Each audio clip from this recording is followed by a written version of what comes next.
Hello everyone, Rakesh Yadav 7300 plus book का percentage chapter का ये 5वां पार्ट है।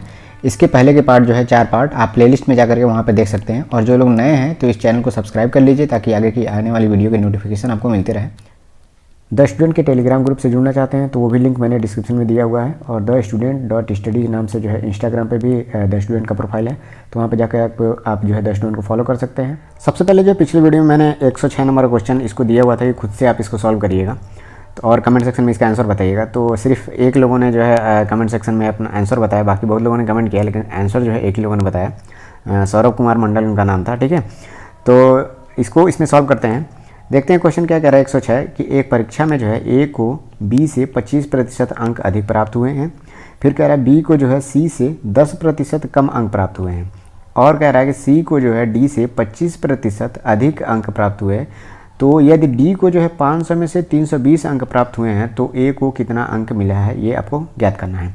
इसको मैं 2 मेथड से बताऊंगा। ठीक है, तो सबसे पहले देख लेते हैं बुक में जिस मेथड से दिया हुआ है। बुक में क्या किया गया है कि डी को, मतलब डी जो है 500 में से 320 प्राप्त किया है, तो पीछे वाले स्टेप से जो है फॉलो करते हुए चला गया है और ए का जो है मार्क्स फाइनली जो आंसर में निकाल दिया गया है। तो इस मेथड से करेंगे तो डी को कितना नंबर मिला है, डी को मिला है 320 मार्क्स। क्या कह रहा है उसके पीछे वाले स्टेप में, देखिए कह रहा है कि सी को जो है डी से 25% अधिक अंक प्राप्त होते हैं। तो मतलब कितना अंक मिलेगा, 125% अंक मिलेगा, नहीं मिलेगा। तो सी को कितना मिलेगा, डी से 25% अंक जो है अधिक करेंगे तो 320 का 125% निकाल लीजिए।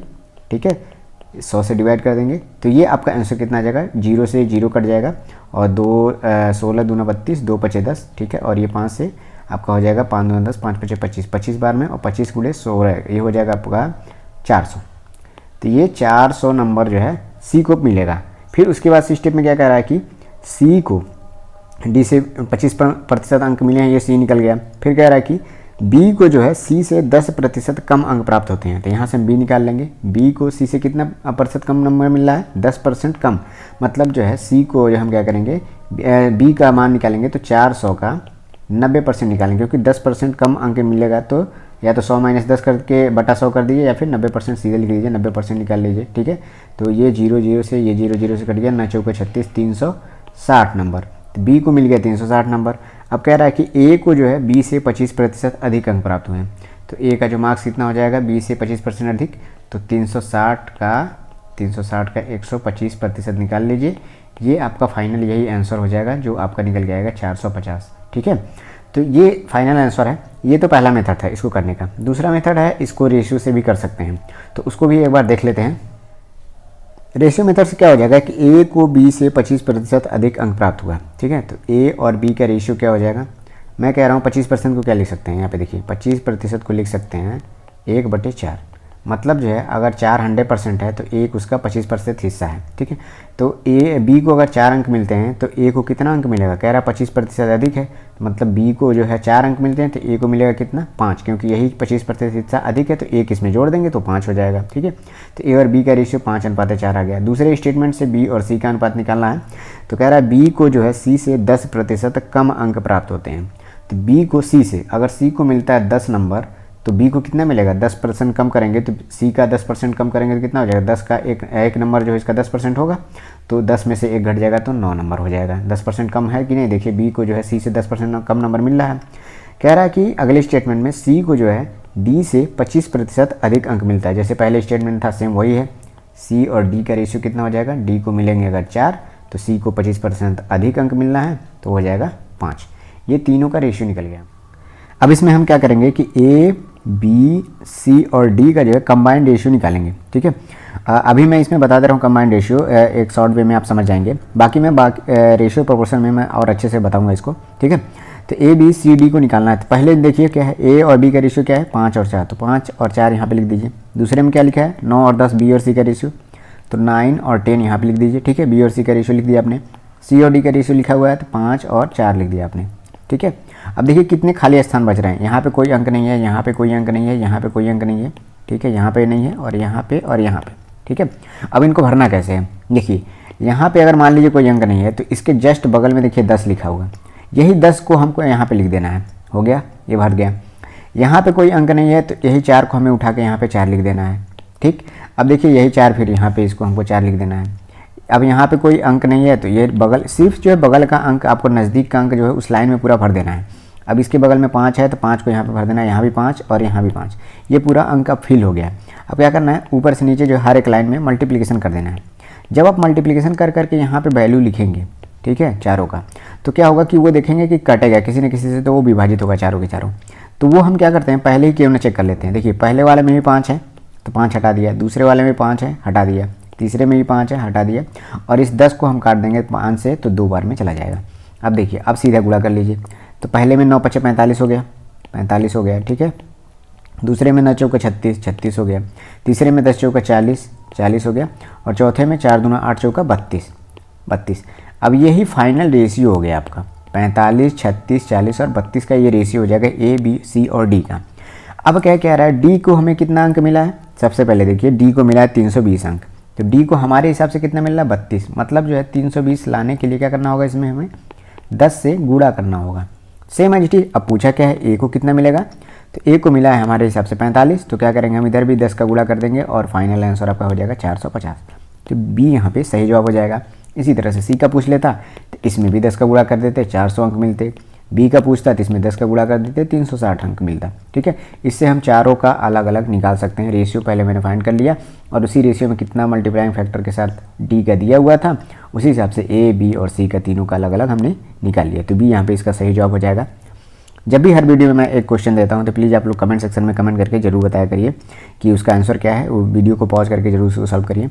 तो इस वीडियो का पहला क्वेश्चन अब स्टार्ट करते हैं। 110 नंबर क्वेश्चन देखिए क्या कह रहा है कि यदि x y से 20% कम है तो कह रहा है y minus x upon y और x upon x minus y का मान निकालना है। सिंपल है क्वेश्चन ये। x और y का रेशियो क्या दिया है, कह रहा है कि x जो है 20% कम है y से, तो अगर y को हम 10 मान लेते हैं तो x कितना हो जाएगा, 20% घटाइए, तो 10 का पहले 20% आपको पता होना चाहिए कितना होगा, 10 का 20% होता है 2, और यही 2 इसमें माइनस कर देंगे कितना हो जाएगा 8, मतलब x जो है 8 है, y 10 है, दोनों की वैल्यू आपको पता चल गई। अब इसकी वैल्यू आपको निकालनी है y माइनस एक्स अपॉन 10, तो लिख दीजिए y की वैल्यू है 10 माइनस 8 अपॉन वाई हो जाएगा 10, ये हो जाएगा आपका 2/10 बराबर हो जाएगा 1/5, तो इसकी वैल्यू आ गई 1/5। और x upon x minus y की वैल्यू कितनी हो जाएगी, तो x की वैल्यू है 8/x की वैल्यू 8 में से 10 घट गया तो हो जाएगा 8/, हो जाएगा -2 अर्थात -4, तो -4 इसका सही जवाब हो जाएगा। तो ये सिंपल क्वेश्चन था, पहले लाइन में ही आप स्टेटमेंट से ज्ञात कर सकते हैं। 113 नंबर क्वेश्चन देखिए क्या कह रहा है कि दो संख्याएं a तथा b इस प्रकार हैं कि a के 5% तथा b के 4% का योग जो है a के 6% और b के 8% के योग का 2/3 है। स्टेटमेंट के हिसाब से आप करते जाइए। ए और बी का रेशियो पूछा है।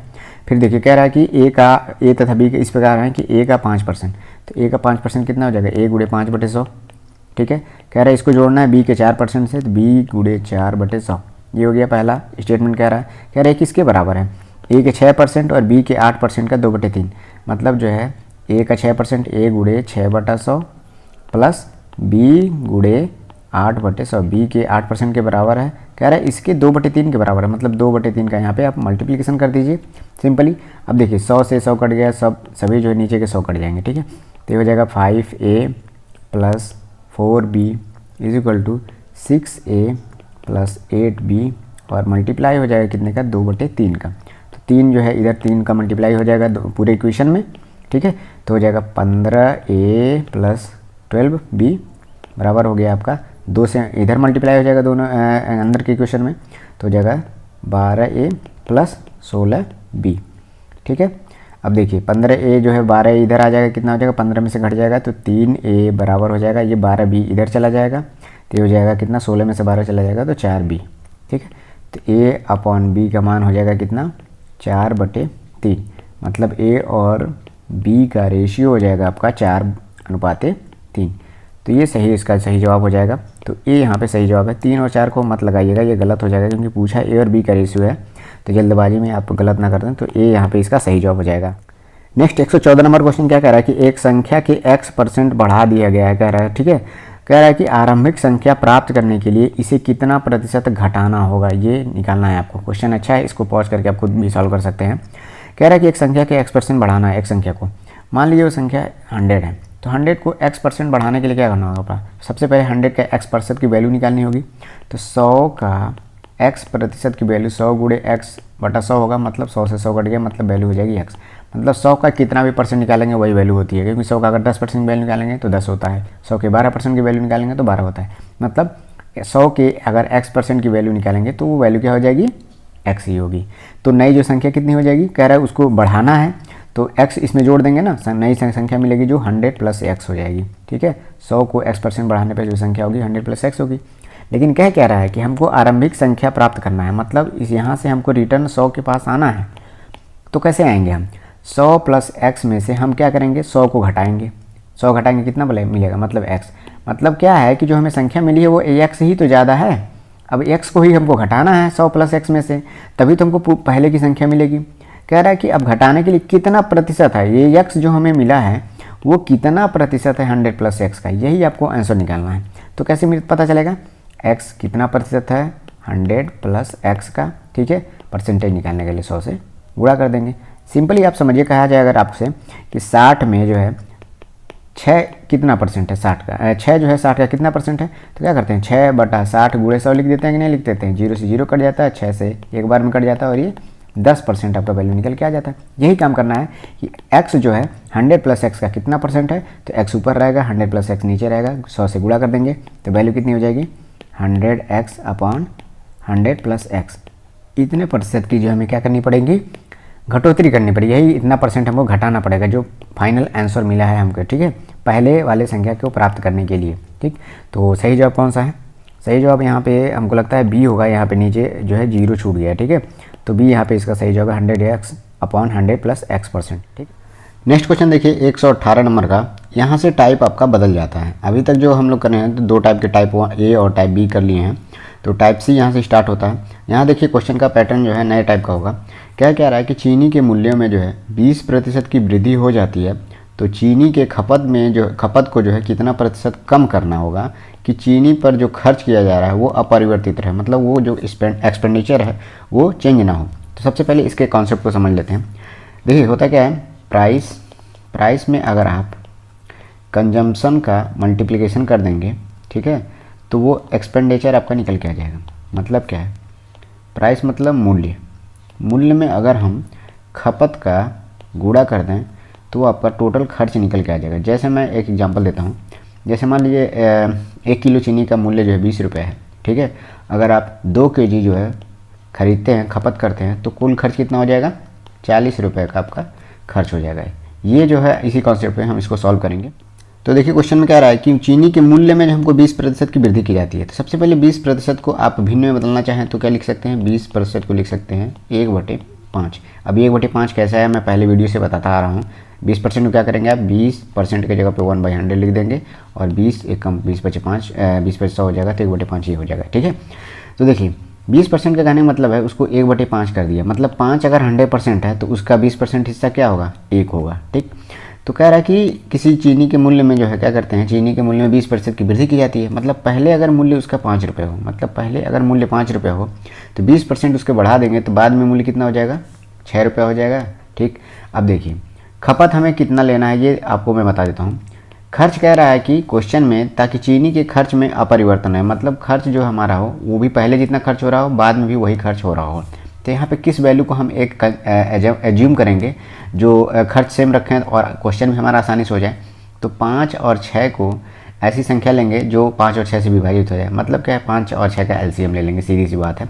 तो 30 रुपये, हम खर्च को 30 रुपये रख लेते हैं। ठीक है, जो कि सेम है, क्वेश्चन में कह रहा है कि उसको हमें सेम रखना है, तो 30 हो गया। अब देखिए पहले अगर मान लीजिए खर्च 30 रुपये है, 5 रुपये मूल्य है उसका, तो खपत 6 किलो हो जाएगा। ठीक है, लेकिन अगले कह रहा है कि हम खर्च को जो है, खपत को जो है कितना, हम कितने प्रतिशत की जो है कमी करना पड़ेगा खपत में। तो ये यहाँ पे वैल्यू कैसे आएगी। ठीक है, 30 रुपये खर्च सेम है, मूल्य में कह रहा है कि 20% की वृद्धि 6 रुपये हो गया। तो अगर खर्च जो है 30 रुपये है तो खपत कितना होगा, 30 में अगर 6 का भाग दे देंगे तो कितना खपत हो जाएगा, 5 kg आ जाएगा आपका। मतलब जो है पहले जो खपत होता था 6 kg, अब वो हो रहा है 5 kg। ये इसलिए हम यहाँ पे 30 लिए हैं कि इसी तरह से जो कंजम्पशन का जो वैल्यू है वो एकदम होल नंबर में आए और क्वेश्चन हमारा आसानी से हो जाए।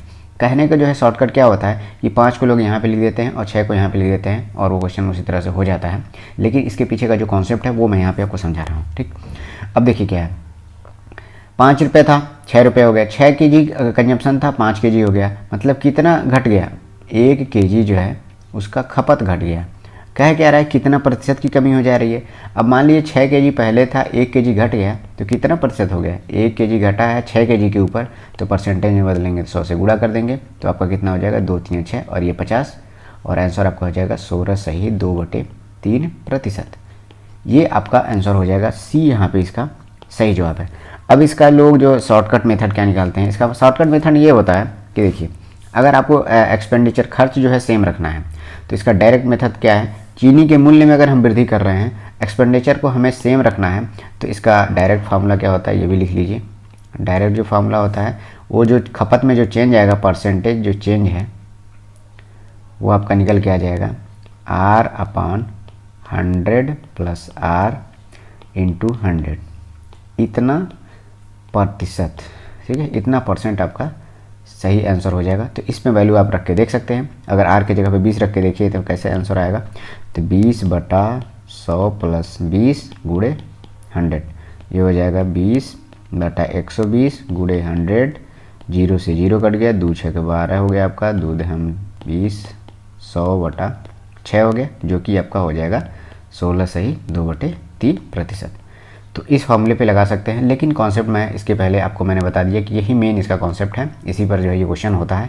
ये तो लगाते लगाते जो आपका शॉर्टकट आ गया, ठीक है। तो दोनों मेथड से आप कर सकते हैं, टाइप यही रहेगा। तो ठीक है, क्वेश्चन आपको ध्यान देना है कि एक्सपेंडिचर खर्च में कोई चेंजेज ना आ रहा हो, सिर्फ प्राइस में इंक्रीमेंट या डिक्रीमेंट हो रहा हो, तो ये आपका खपत में कितना चेंजेज आएगा, परसेंटेज चेंज, इस फॉर्मूले से हमको निकालना होगा, ठीक है। नेक्स्ट क्वेश्चन अब देखते हैं। नेक्स्ट देखिए 119 नंबर क्वेश्चन क्या कह रहा है कि वेतन में कितने प्रतिशत की कमी की जाए जो 20% की वृद्धि को प्रभावहीन कर दे। मतलब किसी आदमी का वेतन था, ठीक है, वो मान लीजिए अगर 100 रुपये था, उसको 20% बढ़ाया गया तो 120 रुपये पा रहा है। अब कह रहा है कि 20% की पहले वृद्धि की गई है, अब कह रहा है कि कितना हम घटा दें कि पहले जितना पाता था उतना ही उस पर उसका वेतन उतने पे आ जाए, ठीक है। तो 120 रुपये को 100 रुपये में बदलने क्या करना पड़ेगा? 20 रुपये माइनस करना पड़ेगा, नेगेटिव घटाना पड़ेगा। और ये 20 जो है 120 का कितना प्रतिशत है? 20/120 × 100, तो ये आपका कितना हो जाएगा? 200/12, सेम वही आंसर आ जाएगा 16 सही 2/3%। मतलब जो अभी नया जो वेतन आया 120, इसमें 16 सही 2/3% का डिक्रीमेंट कर देंगे, घटा देंगे, तो पहले जैसा वेतन हो जाएगा, उसका प्रभावहीन मतलब करने का मतलब क्या है कि कोई बढ़ोतरी ही नहीं हुई, पहले जैसा वेतन उसका हो गया। तो बी यहाँ पे फिर से सही जवाब हो जाएगा।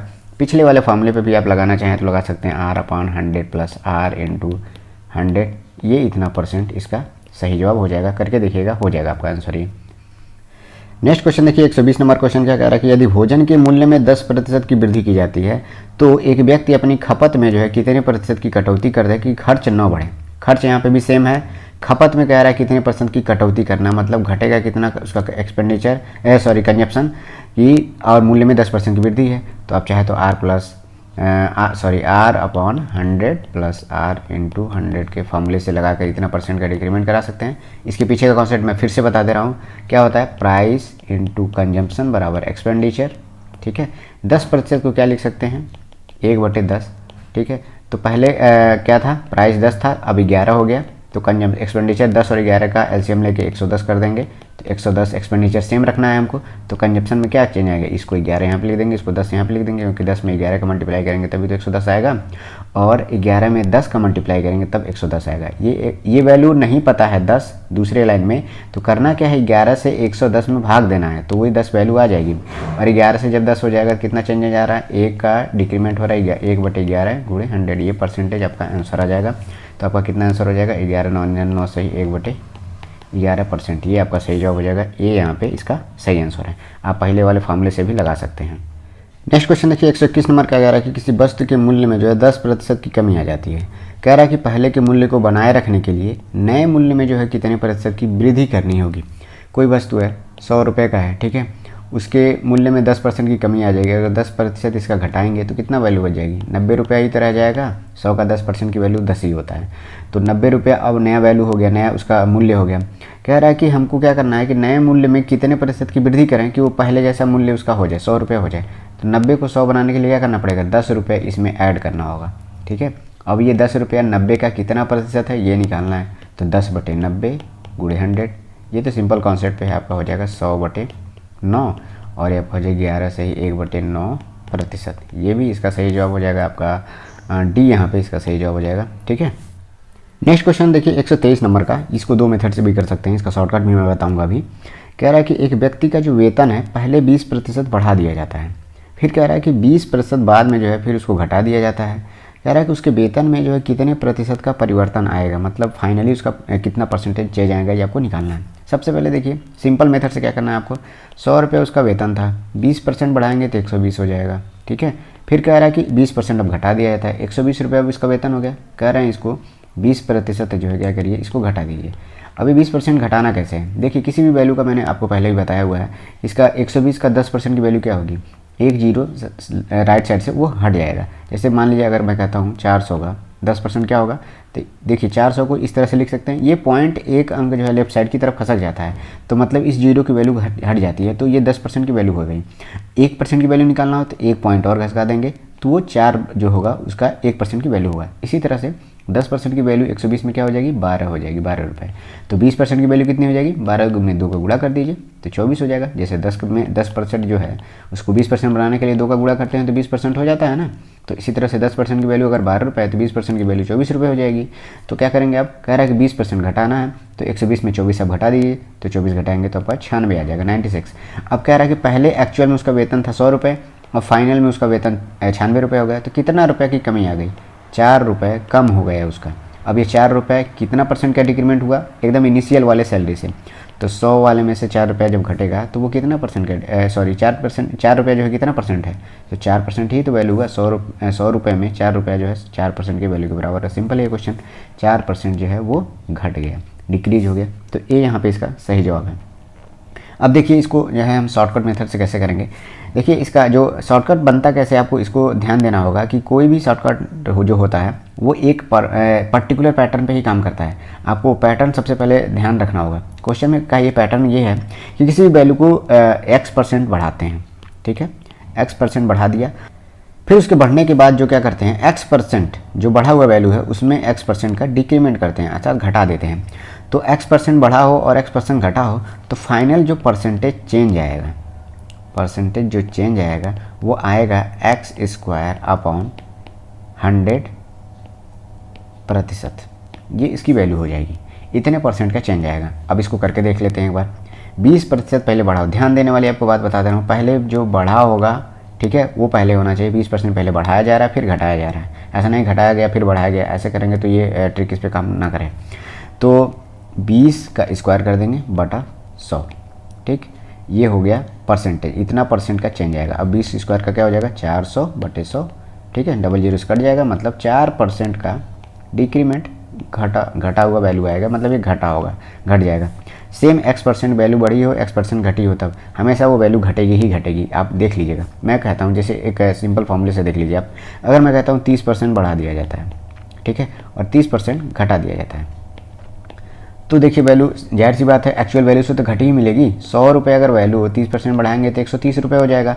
अब इसका 30% घटा देना चाहते हैं आप, तो 13 जो हो इसका 10% वैल्यू होगा, तो 13 3 39, 39 इसमें से जब घटाएंगे तो कितना हो जाएगा, 30 इधर घट जाएगा, 9 उधर, तो 91 ही तो वैल्यू इसकी आएगी।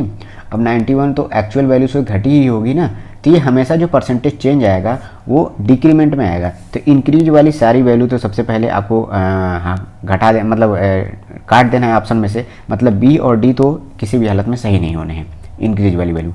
इस पैटर्न पे है क्वेश्चन। तब नेक्स्ट क्वेश्चन देखिए 126 नंबर क्वेश्चन है। ये क्वेश्चन आपको मैं ये कह रहा हूँ कि आप इसको खुद करके बताइएगा कि इसका आंसर क्या होगा। ये क्वेश्चन बहुत आसान है। एक वस्तु की कीमत में लगातार 2 बार जो है 10% की वृद्धि की गई है। कह रहा है कि पुनः वस्तु की आरंभिक कीमत जो प्राप्त करने के लिए बढ़ी हुई जो कीमत है उसमें कितने % की कमी करनी होगी, ये आपको बताना है। तो आप सेल्फ करके बताइएगा। देखते हैं इस बार जो है कौन कौन कमेंट करके बताता है जिसका सही जवाब। तो आप लोग इस बार जो है इसको पॉज करके खुद से करिएगा। नेक्स्ट क्वेश्चन अब देखते हैं। नेक्स्ट क्वेश्चन देखिए 132 नंबर क्वेश्चन क्या कह रहा है कि किसी कंपनी में जो है मजदूरों की संख्या 25% क्या कर दी जाती है, पहले बढ़ा दी जाती है। फिर क्या कह रहा है कि तथा प्रति व्यक्ति जो मजदूरी है उसमें 25% की कमी कर दी जाती है। जो एक व्यक्ति को जो मजदूरी मिलती थी उसमें क्या किया जा रहा है, 25% की कमी कर दी जा रही है। कह रहा है कि परिणामतः मजदूरी में जो है x% की गिरावट आ जाती है। मतलब टोटल जो मजदूरी आ रही है उसमें x% की गिरावट आ जाती है। तो उसी x का आपको मान निकालना है। इसको भी 2 मेथड से हम लोग करेंगे। पहले जो बेसिक मेथड उसको देखिए। तो पहले मान लीजिए अगर मजदूरों की संख्या मज़दूरों की संख्या में से अगर क्या करेंगे, प्रति मज़दूर की जो मज़दूरी है, प्रति मज़दूर की जो मज़दूरी है गुणा करेंगे तो कितना आ जाएगा, वो टोटल जितनी मज़दूरी होगी, टोटल मज़दूरी आ जाएगी। होगी कि नहीं होगी? देखिए अगर मान लीजिए मज़दूरों की संख्या क्या कह रहा है कि मज़दूरों की संख्या में हमें 25% को बढ़ा देना है, तो 25% को क्या लिख सकते हैं, 1/4 लिख सकते हैं। ठीक है, मतलब अगर 4 मज़दूर हों पहले तो 25% बढ़ाएंगे तो बाद में कितने हो जाएंगे, 5 मज़दूर हो जाएंगे। फिर क्या कह रहा है कि प्रति व्यक्ति जो मज़दूरी है उसमें 25% की कमी कर दी जाए। अगर इसमें 25% को क्या लिख सकते हैं, 1/4। मतलब अगर पहले जो है एक मज़दूर को 4 रुपये दिए जाते थे, उसमें 25% की कमी कर दूं मैं, मतलब 1 रुपया जो होगा वो 25% के बराबर होगा 4 रुपये के हिसाब से, तो उसको कमी करना है तो 1 घटा देंगे तो 3 हो जाएगा। ठीक, अब मज़दूरी पहले कितनी हो जाएगी, पहले 4 मज़दूर थे, 4 रुपये एक मज़दूर को मिलता था, तो कितनी मज़दूरी हो गई, 16 रुपये। तो अब मज़दूर हो गए 5 और एक मज़दूर को प्रति मज़दूर को 3 रुपये मिलते हैं, तो अब मज़दूरी हो गई 15। मतलब मज़दूरी कितना घट गया, 1 रुपया घट गया, कितने पे, 16 पे। तो परसेंटेज कितना निकल के आ जाएगा, 1/16। परसेंटेज निकालने के लिए 100 से गुणा कर देंगे तो ये हो जाएगा 4 चौके 16, ये हो गया 25 बार में कट जाएगा, आ जाएगा 25/4% की क्या होगी, कमी होगी। मतलब 16 से 15 हो रहा है तो कमी तो हो रही है ना, मतलब 25/4% की कमी हो जा रही है। डी यहाँ पे इसका सही जवाब हो जाएगा। एक कॉन्सेप्ट, दूसरा कॉन्सेप्ट जो डायरेक्ट इसका फार्मूला होता है, ये फार्मूला आपने पढ़ा होगा, a + b + AB/100। यहाँ पर a और b जो है वो प्रतिशत की वैल्यू है। ठीक है, एक में बढ़ोतरी हो रही है, दूसरे में बढ़ोतरी हो रही है। अब ये कॉन्सेप्ट लगता कैसे क्वेश्चनों पे है, देखिए कोई दो चीज़ों का जब मल्टीप्लाई करके एक वैल्यू आती है तो उसी कॉन्सेप्ट पे a और b की वैल्यू लगेगी। बराबर के एक तरफ दिए हुए परसेंटेज की वैल्यू दी होती है तभी लगता है। जैसे मान लीजिए मैं कहता हूँ एक आयत है, ठीक है, एक आयत का क्षेत्रफल क्या होगा था, लंबाई गुणे चौड़ाई, लंबाई गुणे ये b हो जाएगा। ठीक है, वृत्त चौड़ाई ये होता है ना, मतलब l × b बराबर क्या होता है, एरिया। अब कभी कहता है क्वेश्चन में लंबाई को 10% बढ़ा दिया जाए, चौड़ाई को भी 10% बढ़ा दिया जाए, तो एरिया में कितने % का चेंज आएगा, उसमें भी ये फार्मूला लगेगा। लेकिन कभी भी ऐसे क्वेश्चनों पे नहीं लगेगा फार्मूला ये कि कभी l + b को जोड़ा जाता है तो कोई वैल्यू आती हो। ठीक है, अगर मान लीजिए कोई वैल्यू हो, a + b को जोड़ने पे कोई वैल्यू आती हो और कहा जाए a में इतना % का इंक्रीमेंट किया जाए, b में इतना % का इंक्रीमेंट किया जाए, तो फाइनल में कितना % का इंक्रीमेंट होगा। ठीक है, तो इस पे ये फार्मूला नहीं लगेगा। हमेशा मल्टीप्लाइंग वाले क्वेश्चनों पे ये फार्मूला लगता है। ठीक है, तो अगर पहले वाले वैल्यू में कहा जाता है 25% की वृद्धि की जाती है तो जो इंक्रीमेंट होगा उसको हम पॉजिटिव में लेंगे, तो a की जगह पर हम लिख देते हैं 25। ठीक है, पॉजिटिव में रहेगा ये। ठीक, लेकिन बाद में क्या कहता है कि व्यक्ति जो मजदूरी है वो 25% की कमी करना है, तो निगेटिव वैल्यू में उसको लिखेंगे, तो ये हो जाएगा -25। बी की वैल्यू है -25। ठीक है, तो इसको -25 लिख दिया, प्लस ए की वैल्यू 25 है, प्लस 25 गुणे बी की वैल्यू -25, मल्टीप्लाई कर देंगे बटा 100 कर देंगे, ये दोनों कट जाएगा, प्लस और माइनस का मल्टीप्लिकेशन हुआ तो माइनस हो जाएगा, तो ये हो जाएगा -625 बटा 100। या आप यहाँ करना चाहते हैं नहीं करना चाहते हैं, इसको 25 से काट दीजिए, 25 चौका 100, सीधा आपका आंसर दिख रहा है -25/4। ये माइनस दर्शाता है कि वैल्यू में गिरावट आ रही है, तो 25/4% की डिक्रीमेंट होता है। ये जब वैल्यू पर प्लस में आता तो पता चलता है कि 25/4% का जो क्या होता है, इंक्रीमेंट होता है। तो ये दूसरा फार्मूला है। ठीक है, अब ये फार्मूला कई लोगों को नहीं पता हो पाता है कि कैसे क्वेश्चनों पे इसको लगाना है, तो आप लोग ध्यान दीजिएगा जब इस तरह के कॉन्सेप्ट हों, मल्टीप्लाई वाले कॉन्सेप्ट हों, ठीक है, तो उसी पे जो है ये फार्मूला लगाएंगे, ये डायरेक्ट जो है इसको सॉल्व कर देगा। और ये इसका बेसिक फार्मूला है जो बेसिक तरीके से मैंने करके बताया, तो इस तरह से ये हो जाएगा क्वेश्चन। तो इस वीडियो में इतना ही, और जो क्वेश्चन मैंने दिया है उसको आप कमेंट सेक्शन में ज़रूर कमेंट करके बताइए। ठीक है, नेक्स्ट वीडियो में आगे के इसके क्वेश्चन और कराए जाएंगे। और जो लोग टेलीग्राम पर जुड़ना चाहते हैं उसका लिंक भी डिस्क्रिप्शन में मैंने दिया हुआ है, और इंस्टाग्राम पर भी द स्टूडेंट को फॉलो करना चाहते हैं तो वहाँ पर वो भी लिंक जो है मैंने डिस्क्रिप्शन में दिया हुआ है। वहाँ पर मैं GK और करंट अफेयर के ऐसे क्वेश्चन जो है वहाँ पर मैं कराता रहता हूँ डेली बेस पे। ठीक है, तो थैंक यू दोस्तों, ऑल द बेस्ट।